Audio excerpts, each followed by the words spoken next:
मुझको थकने नहीं देता ये ज़रूरत का पहाड़। मुझको थकने नहीं देता ये ज़रूरत का पहाड़। मेरे बच्चे मुझे बूढ़ा नहीं होने देते।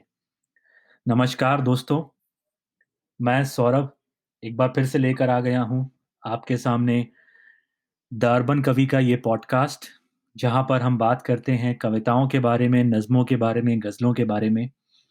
और हमारी कोशिश यही रहती है कि आप तक कविताएं, नज़्में पहुँचाई जाएं, कुछ चुनिंदा गज़लें जो हमें पसंद हैं। और हर बार की तरह इस कोशिश में मेरा साथ देती हैं मेरी बड़ी बहन संगीता जी। संगीता जी, बहुत बहुत स्वागत है आपका। नमस्ते सौरभ, धन्यवाद। और नमस्ते दोस्तों, हमारे साथ जुड़ने के लिए बहुत-बहुत धन्यवाद। तो दोस्तों, सिलसिलों को आगे बढ़ाते हुए आज जिस टॉपिक के बारे में हम बात करेंगे वो है एक रिश्ते के बारे में हम बात करेंगे कि जो जीवन का बहुत ही अहम रिश्ता है, और ये रिश्ता है पिता का। आज हम बात करेंगे पिता के रिश्ते के बारे में, उसके अलग-अलग पहलुओं के बारे में, उसके अलग-अलग एस्पेक्ट्स के बारे में।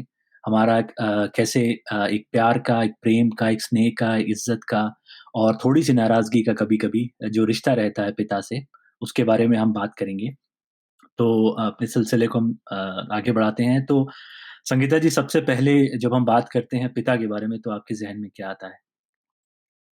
पिता, जैसे तुमने कहा सौरभ, पिता के साथ हमारे कई सारे रिश्ते जुड़े होते हैं, कई सारे इमोशंस जुड़े होते हैं।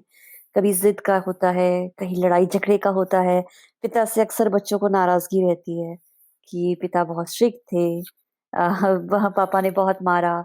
इस तरह की नाराज़गी भी रहती है कई लोगों में बड़े होने तक। लेकिन ये अलग-अलग बहुत ही जैसे अचार नहीं होता खट्टा-मीठा, बहुत सारे रिश्तों से, बहुत सारे अलग-अलग इमोशन से भरा हुआ एक रिश्ता है हमारी ज़िंदगी का।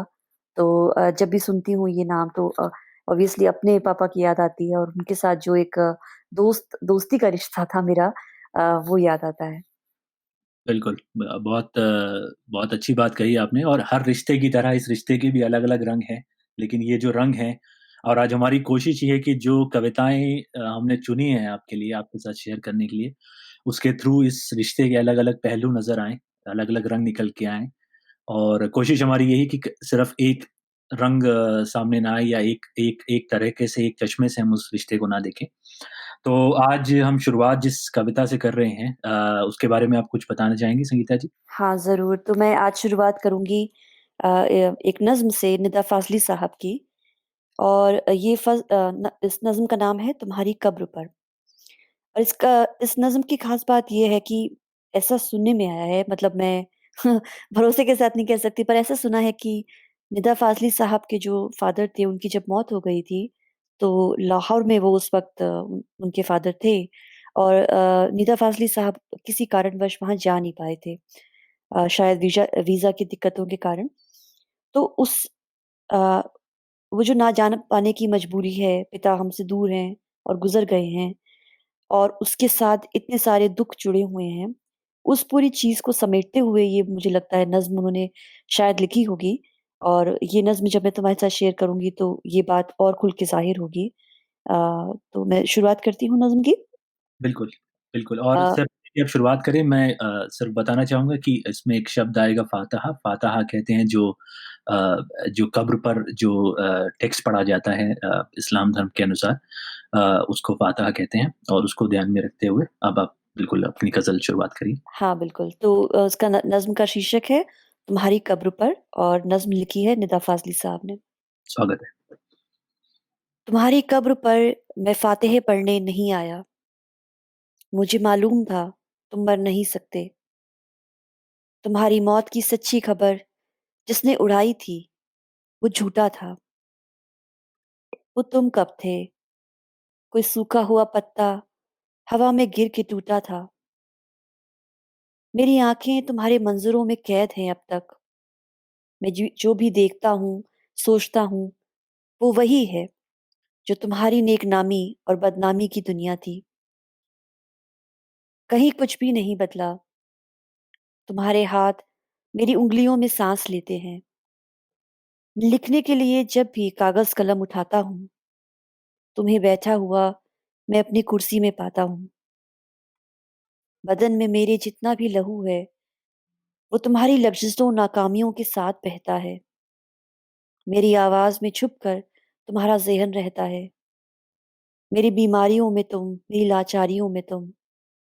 तुम्हारी कब्र पर जिसने तुम्हारा नाम लिखा है, वो झूठा है, वो झूठा है, वो झूठा है। तुम्हारी कब्र में मैं दफन, तुम मुझ में ज़िंदा हो।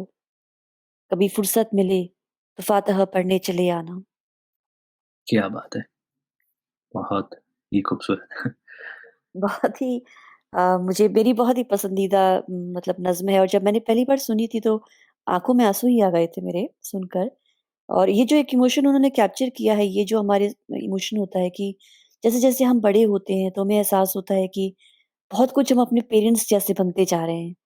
और उनकी उनकी सब चीज़ें, उनके बात करने का तरीका, उनका गुस्सा करने का तरीका, चीज़ों को हैंडल करने का तरीका, हम जितना भी चाहें, कभी-कभी हम ये चाहते भी हैं कि हम अपने माँ-बाप जैसे ना बनें, फिर भी हम बिल्कुल, जैसे-जैसे बड़े होते हैं, हमें लगता है कि हम उनके जैसे बनते जा रहे हैं। तो ये जो चीज़ उन्होंने कैप्चर की है कि मेरी आवाज़ में छुपकर तुम्हारा ज़ेहन रहता है, मेरी बीमारियों में तुम, मेरी लाचारियों में तुम। मुझे लगता है कि इस इमोशन के साथ सभी लोग रिलेट कर पाएँगे। बिल्कुल और जैसा कहते हैं ना कि एक फल जो है वो पेड़ से ज़्यादा दूर नहीं गिरता, तो जो क्वालिटीज़ हम इम्बाइब कर लेते हैं अपने पेरेंट्स की चाहे कॉन्शियसली चाहे अनकॉन्शियसली बट ये एक जो बात इन्होंने बहुत ही अच्छे से बताई है इस कविता में और एक जो ख़ास बात मुझे इस कविता की जो लगती है वो है कि जिस तरह का डिनायल रहता है, उनमें एक एक ज़िद है, जैसा कि हम कहते हैं कि एक 5 स्टेजेस ऑफ ग्रीफ होती है, उसमें से एक एक पड़ाव होता है डिनायल का, कि जहाँ हम कह रहे हैं कि नहीं, ये वो कह रहे हैं कि जो जिसने भी ये खबर फैलाई है तुम्हारी मौत की, वो झूठा है। तो वहाँ पर मेरे ख़्याल से वो जो एक फ़ेज़ दिखाने की कोशिश है ग्रीफ की, कि वहाँ पर एक दुःख को डिनाई करने का पहला ये होता है कि इंसान उसको डिनाई करता है और बोलता है कि सच नहीं हो सकता और उसके बाद धीरे-धीरे जैसे-जैसे एक्सेप्ट करता है उस रियलिटी को और जैसे-जैसे सिंक इन होती है, उसके साथ रहने का आदी हो जाता है। तो ये चीज़ भी उन्होंने बहुत अच्छे से दिखाई है और वो जगह-जगह पे दिखाई देती है कि जहाँ पर जैसे वो लास्ट के कुछ लाइनों में बोल रहे हैं कि तुम्हारी कब्र पे जिसने भी तुम्हारा नाम लिखा है, वो झूठा है, वो झूठा है, वो झूठा है। एटलीस्ट जब मैं ये पढ़ता हूँ कविता तो मेरा इंटरप्रिटेशन ये है कि मुझे लगता है कि वो जो थोड़ा-सा डिनायल है या वो ज़िद है कि नहीं ये सच नहीं हो सकता। हाँ, वो ये तुम्हारा इंटरेस्टिंग नज़रिया है सौरभ देखने का और लेकिन मैंने जब पढ़ी थी तो मैंने इस तरह से नहीं पढ़ी थी, पर जब तुम कह रहे हो, तो मेरा ध्यान उस तरफ ज़रूर जा रहा है। लेकिन मुझे लगता है कि अगर तुम जैसे 5 स्टेजेस ऑफ ग्रीफ की बात कर रहे थे, तो इस कविता के अंत तक जब तुम आते हो, तो तुम्हें लगता है कि तुम एक्सेप्टेंस वाली स्टेज पे पहुँच गए हो, जहाँ पर वो कहते हैं कि तुम्हारी कब्र में दफ़न तुम मुझ में ज़िंदा हो। मैं दफ़न हूँ और तुम मुझ में ज़िंदा हो। कभी फुर्सत मिले तो फातिहा पढ़ने चले आना। तो डिनायल से एक्सेप्टेंस तक की जर्नी है। बिल्कुल, बिल्कुल, कि आखिरी में उनको ये इस बात का एहसास है और वो कह रहे हैं कि नहीं मेरे अंदर के जो मेरे अंदर तुम ज़िंदा हो, चाहे एटम्स के फ़ॉर्म में या पर्सनैलिटी के फ़ॉर्म में या जो तुमने मुझे आदतें दी हैं या तुमने जो मेरे साथ यादें छोड़ी हैं, उस फ़ॉर्म में ज़िंदा हो। मेरे ख़्याल से जो जो उसको जैसे पढ़ेगा और अपने एक्सपीरियंस के हिसाब से वैसा ही उसको ड्रॉ करेगा। लेकिन ये बहुत ही खूबसूरत बात है कि कैसे उन्होंने ये जो जर्नी दिखाई है हुँ, ग्रीफ़ हुँ। की, बहुत ही खूबसूरत दिखाई है। हालाँकि मैं इस बात को समझता हूँ कि हम लोग जब बात कर रहे हैं इस रिश्ते के बारे में, तो मैं अपने दोस्तों से थोड़ा-सा ये भी चाहूँगा कि हमने इस ऐसी कविता के साथ शुरुआत की जहाँ पर बात हो रही है कि वो अपनी हेल्पलेसनेस की बात कर रहे हैं कि पिता की फातहा पढ़ने नहीं जा सके वो, या पिता की मौत की बात कर रहे हैं, उनकी याद की बात कर रहे हैं। लेकिन एक ज़रूरी रिश्ता है और एक ज़रूरी बात है कि कैसे एक आदमी अपने अ, अपने अपने पिता के बाद अपनी या उनकी यादों में कैसे जी रहा है और उस हेल्पलेसनेस को कैसे जता रहा है। ये भी एक बहुत इम्पोर्टेंट पहलू है इस रिश्ते का। तो ये बिल्कुल।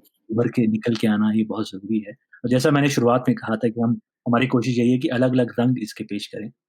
तो ये बहुत अच्छी सी शुरुआत हुई है बहुत ही अच्छी गज़ल के साथ। और इसी तर्ज पे एक गज़ल मुझे याद आती है अ शारिक कैफ़ी साहब की। शारिक कैफ़ी साहब को हम लोग कई बार पढ़ चुके हैं पिछले एपिसोड्स में। हमने उनके ऊपर एक स्पेशल एपिसोड भी किया था, जहाँ पर हमने सिर्फ़ उनकी नज़्में पढ़ी थी। लेकिन जब आज हम इस रिश्ते की बात कर रहे हैं, पिता के रिश्ते की बात कर रहे हैं, तो एक कई नज़्में उन्होंने लिखी हैं अपने पिता के ऊपर। कई बार अपनी गज़लों में ज़िक्र किया है। तो बड़ी नाइंसाफ़ी होगी कि अगर उनकी एक नज़्म ना पढ़ी जाए। हाँ, तो अ, हालाँकि मैं स बताना चाहूँगा कि शारिक कैफ़ी साहब के जो वालिद साहब थे, वो भी एक बहुत बड़े शायर थे, बरेली के रहने वाले और काफ़ी उम्दा शायर थे।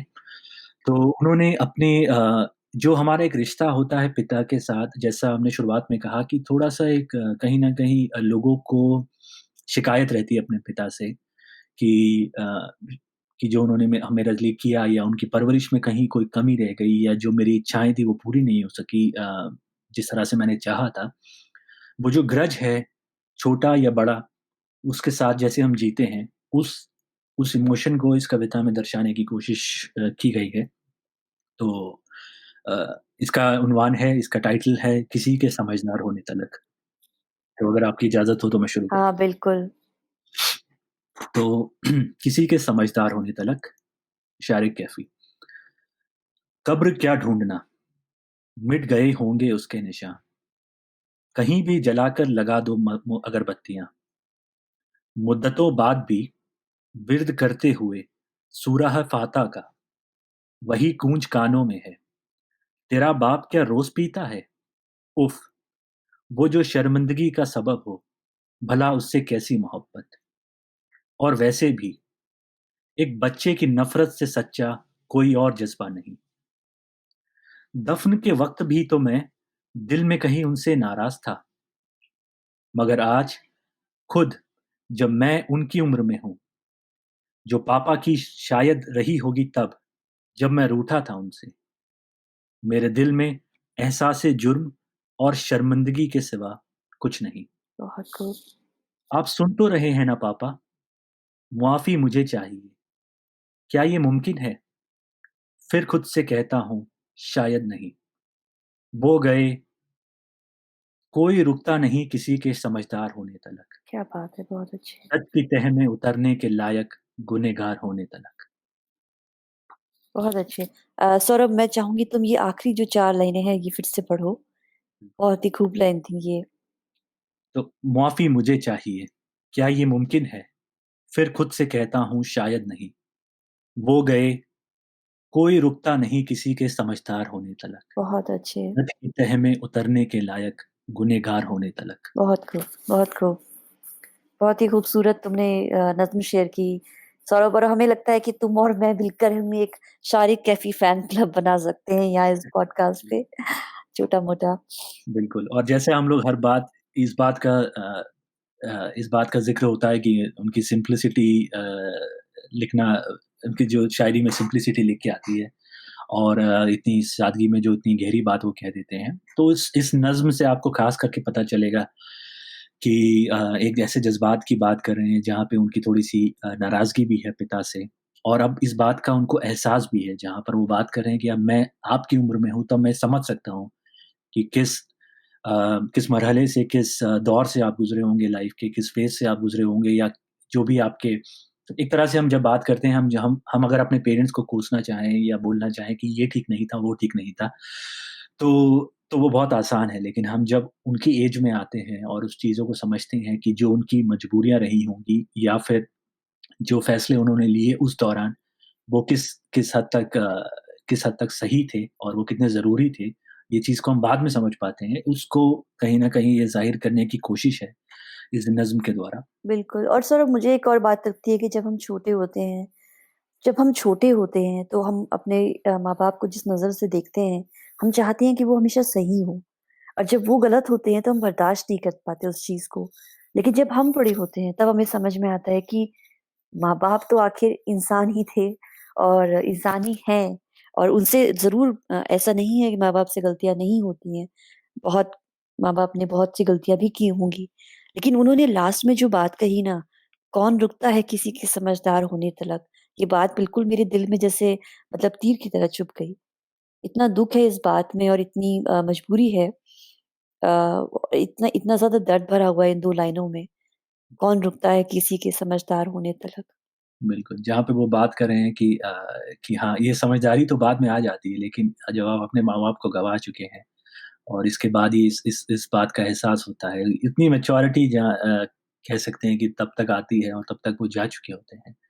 तो कोई कोई किसी के समझदार होने तक रुकता नहीं है और ये बहुत ही पावरफुल, बहुत ही इम्पैक्टफुल लाइन है और एक ख़ास करके एक मेरी जो फ़ेवरेट लाइन है मेरी एक और फ़ेवरेट जो लाइन है इस नज़्म की वो है कि एक बच्चे की नफ़रत से सच्चा कोई और जज़्बा नहीं। जज़्बा नहीं है, बिल्कुल।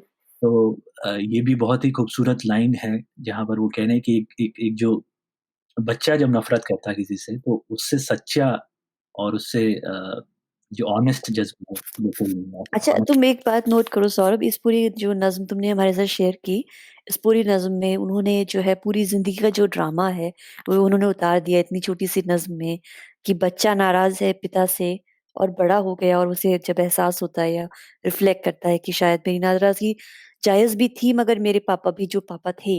हुँ, फिर मतलब वो पूरी ज़िंदगी का जो ड्रामा है, वो पूरी उन्होंने छोटी-सी नज़्म में उतार दिया है। बिल्कुल। हमारे यहाँ जैसे कहते थे कि बचपन में हम लोग पढ़ते थे कि गागर में सागर भरने वाली बात होगी कि हाँ। बात में बहुत कुछ बोल गए वो। तो तो तो सिलसिले को आगे बढ़ाते हुए थोड़ा-सा अ, गियर को चेंज करते हुए बात करें अगर पिता के एक अलग पहलू के बारे में कि हम उनके एक जो प्रोफ़ेशन की तरफ जाएँ अगर रुख करें, तो जो नेक्स्ट गज़ल आप हमें सुनाने नेक्स्ट कविता जो सुनाने वाली हैं संगीता जी, उसके बारे में कुछ बताइए? हाँ, बिल्कुल सौरभ, मैं तुम्हें बल्कि मैं कहूँगी ये गियर हमारे चेंज नहीं हुए क्योंकि तर्ज़ वही है। लेकिन ये एक अलग पहलू इस नज़र से है कि एक सिपाही का बच्चा, एक ऐसा बच्चा जिसके पिता को बच्चा खुद ही नहीं देख रहा, बल्कि हर कोई देख रहा है और बच्चा अपनी निगाह से भी पिता को देख रहा है और औरों की निगाह से भी पिता को देख रहा है। तो ये जो एक मल्टीपल मिरर्स वाला जो एक सेटअप है मैं तुम्हारे साथ शेयर करती हूँ। मैं हाल ही में इस कवि से परिचित हुई हूँ। इनका नाम है अनिल कार्की और कविता का शीर्षक है पलटनिया पिता। स्वागत है। तो मैं सुनाती हूँ तुम्हें। हाँ जी। फौजी पिता अखबारों में मिले, हमने सीने फुलाए। दिखती थी 26 जनवरी को उनकी टुकड़ी दूरदर्शन पर, राजपथ की धुंध में कदम ताल करती। हमने सीने फुलाए। कभी ना हारने वाले जाबाज सैनिक की तरह वे कई बार देशभक्ति की फिल्मों में थे। हमने सीने फुलाए। पिता मेरे लिए बीएड की प्रवेश परीक्षा में 10 नंबर का अतिरांक थे। देश के लिए एक सैनिक थे वे। मरने के दिन वह एक दिन के लिए बने पिता, जिन्हें छूते हुए मैं देर तक ताकता रहा उनका चेहरा। वो वैसे थे ही नहीं जैसा पढ़ाया और दिखाया गया था सैनिकों के बारे में। एक जर्जर शरीर था उनका, ऐसा कि जैसे लगाम बंधा थका घोड़ा जिसके खुर नाल ठोकते ठोकते खिस चुके थे।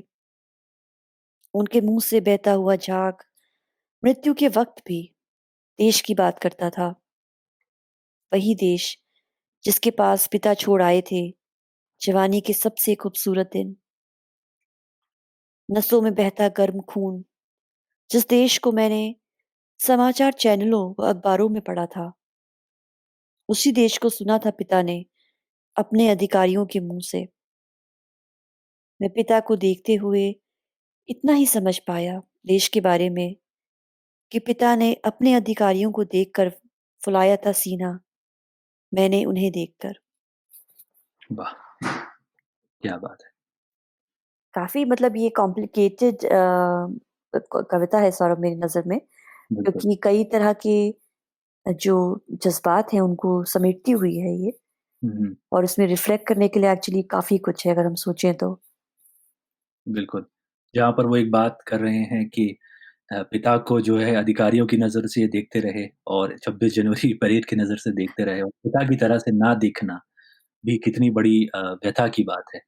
उस व्यथा को ज़ाहिर करना और जो लास्ट में मतलब एक दिन के लिए बने थे पिता, जी, जब बिल्कुल, मरने के दिन। हाँ, बिल्कुल। मतलब एक पूरा एक एक कहानी, एक दृश्य सामने आपके आ जाता है, जहाँ पर वो बात कर रहे हैं अ, कि उनके मुँह से बहता हुआ जहाँ मृत्यु के वक़्त भी देश की बात करता था।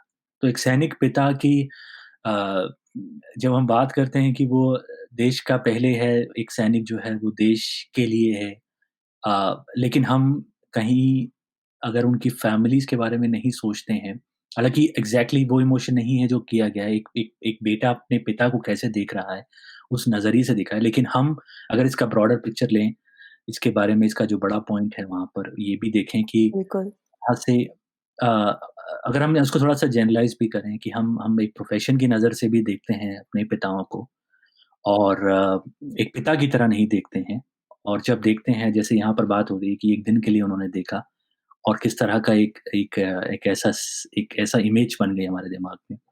जैसा मुझे लगता है कि इस कविता में मैंने जो समझा वो ये था कि जैसे एक इंसान अपनी ज़िंदगी में कई तरह के रोल प्ले करता है।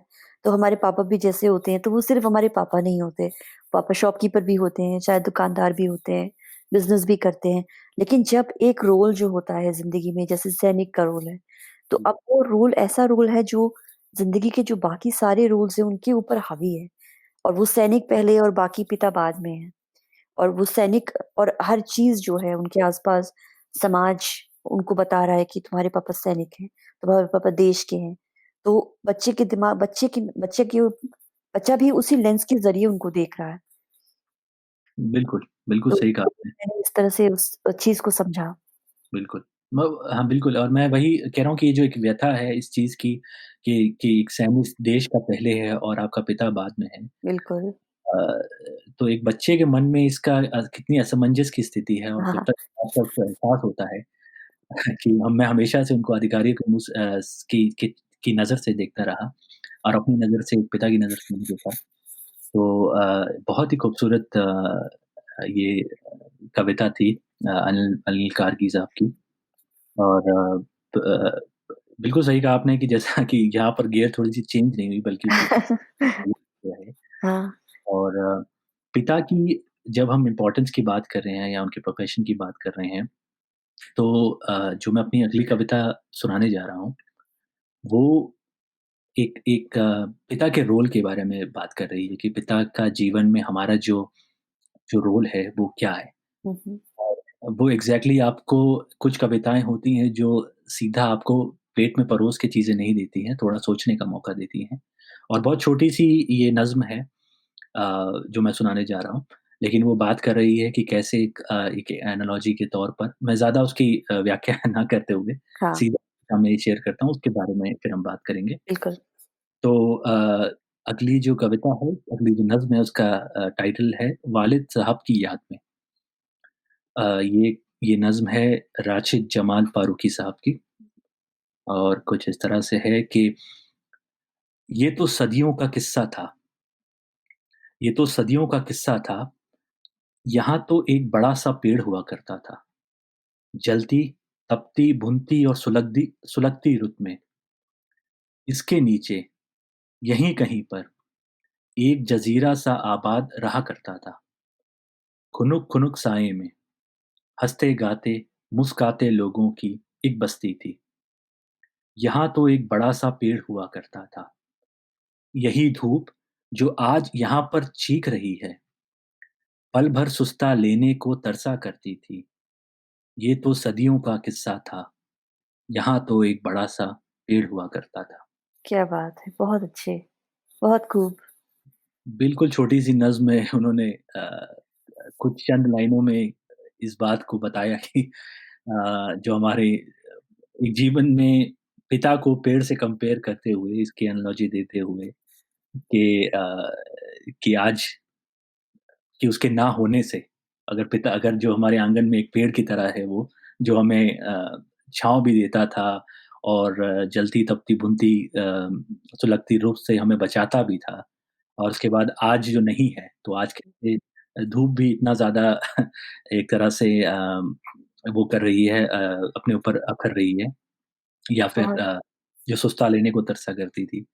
तो जीवन में जो हमने शुरुआत में ही कहा कि ये एक ऐसा रिश्ता है, जिसकी अहमियत जो है हमारे माँ-बाप की ऑब्वियसली हमारी लाइफ़ में अहमियत जो है वो बहुत ही ऊपरे स्तर पे होती है बाकी रिश्तों के मुकाबले। काफ़ी लोगों के लिए डेफ़िनिशन्स उनकी अलग हो सकती हैं, उनसे जो रिश्ता है वो अलग हो सकता है। लेकिन एक जो रोल है जिस जिस तरह से एक स्टीरियोटाइप में हम देखते हैं पिता को, वो बिल्कुल इस कविता के ज़रिए निकल के आता है। आप बिल्कुल, आप क्या कहना चाहेंगे इस बारे में? बिल्कुल सौरभ तुमने सही कहा और कविता जैसे तुमने कहा, तो उन्होंने क कोई भी चीज़ डायरेक्ट नहीं कही, उन्होंने बात को जैसे अलग एंगल से अप्रोच किया और कविता का शीर्षक था जैसे तुमने बताया वालिद साहब की याद में। और फिर उन्होंने कविता में पूरी जो है इतना ही कहा वालिद साहब की याद में, और फिर उस तरह से उन्होंने बात को सेटअप किया कि जिससे हमें समझ में आता है कि अपने वालिद साहब को वो किस तरह याद कर रहे हैं, या उनकी जिंदगी में वो क्या क्या जगह रखते थे। और कविता पढ़ते ही तुम्हें ऐसा लगता है जैसे कि मतलब जैसे कभी-कभी कोई कविता होती है ना, हमें लगता है कि हमें एक शारीरिक रिएक्शन हो रहा है उससे। तो ऐसा लगता है कि धूप हमारे बदन पे लग रही है। पेड़ चला गया और धूप हमारे बदन पे लग रही है। बिल्कुल। जो शब्द यूज़ किए हैं उसका भी एक बहुत बड़ा एक जादूगरी है। हाँ, बिल्कुल। का भी कमाल है कि वो ये निकल के आता है जैसे जलती, तपती, भूनती, सुलगती रुख की बात कर रहे हैं। तो ये लगता है या फिर धूप इतना ज़्यादा चीख रही है। देखिए जो हाँ, जो जादूगरी है वो कैसे निकल के आती है और आपने कहा कि वो उसकी फ़िज़िकैलिटी महसूस होती है। बिल्कुल, बिल्कुल। और ये होता है मतलब जैसे हम कभी अक्सर हमें एक्चुअली कविता पढ़ते वक़्त इस चीज़ पर ध्यान देना चाहिए कि अ, कवि अक्सर ये कोशिश करता है कि जो हमारी पाँचों इंद्रियाँ हैं, उनको जगा दे। तो कभी खुशबू की बात करेगा या कभी दर्द की बात करेगा, तो हमें हर तरह से सिर्फ़ आवाज़ या शब्दों से ही नहीं बल्कि हमारे पूरे शरीर में उस चीज़ का रिएक्शन होता है, कविता पढ़ते हुए। बिल्कुल और मेरे ख़्याल से वही एक शायर की, कवि की जीत है, अगर वो उस 5 इंद्रियों को जगा पाता है और किसी भी तरह का रिएक्शन मिल पाता है पढ़ने वाले से, तो वो कविता के साथ जुड़ जाते हैं और वो ही शायर की, वही कवि की जीत है मेरे ख़्याल से। बिल्कुल।